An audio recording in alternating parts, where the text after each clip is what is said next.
So slow down ka muna. Tingin ka muna sa kaliwa. Okay, then kabig dito. Yan. So hindi mo kailangan, then balik mo kagad.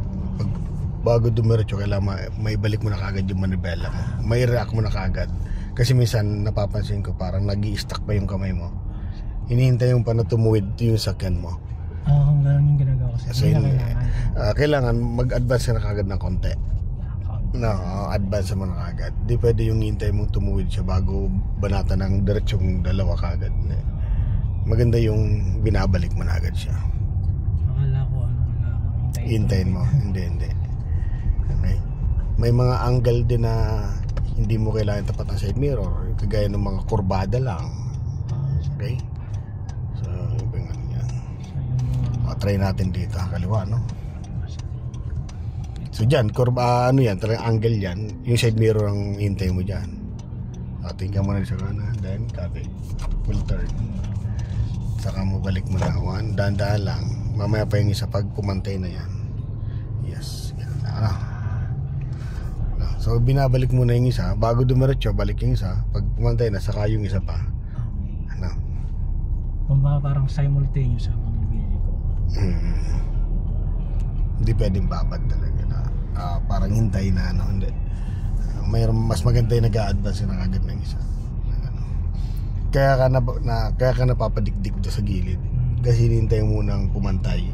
So yari ka doon. Sasabi talagang tagiliran mo. Try mo dyan kung may lilikuan dyan. Lumiko ka ulit. Meron dito. Meron masikip yata. Okay lang. Kahit sa masikip pwede mo try yan. Basta dahan-dahan lang. Ano? Yan. Bagalan mo lang. Okay, kanan tayo, ano? Okay. Kabig. Kabig ka pa. O, bagalan mo yung takbo mo. Bagalan pa. Then balik mo. 1 and 2. Balik mo pa. Ayan. Balik ka dito. Naka mo? Yes. Kaya importante doon, pag naliko ka, control mo na sakyan. Pag naman kasi gamay mo na itong sakyan mo, kahit medyo mabilis doon sa ginagawa natin sa ngayon, madali ka makapag-adjust kasi okay na yung muscle memory mo, kaya-kaya mo lang i-handle yun. Pero pag inaaral mo pa lang, dapat ang unang aralin mo dyan yung brake, paano mo papabagal yung sakyan mo, ano, bago natin kontrolin yung manibela. Okay.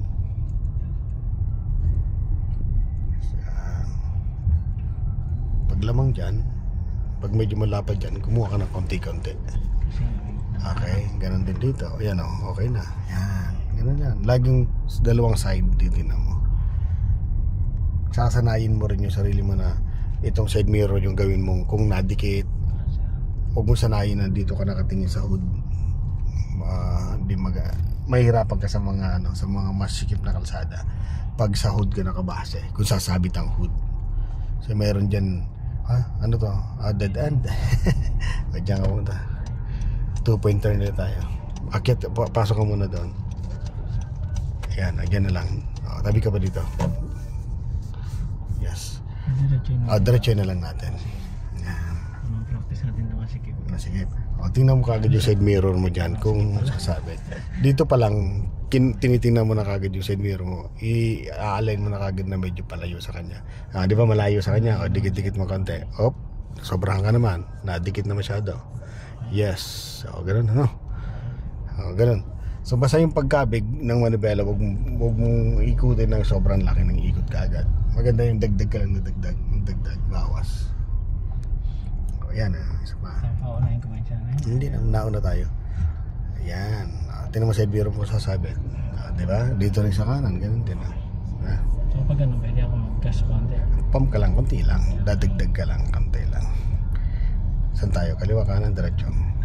Diretso lang. Yan. Saka yung mga gutter na yan, dapat yan nakikita mo na kagad. Malayo pa. Okay. Yan, okay na yan. Yan, gabi ka na dyan. Yan, slow down ko. At marami naglalangan. Yan. Saan tayo? Kaliwa, kanan. Kaliwa. Slow down ka lang, ha. Slow down lang. Kabig dyan. Go. Yes. Kontrolin mo lang yung bilis mo. Get. Yan.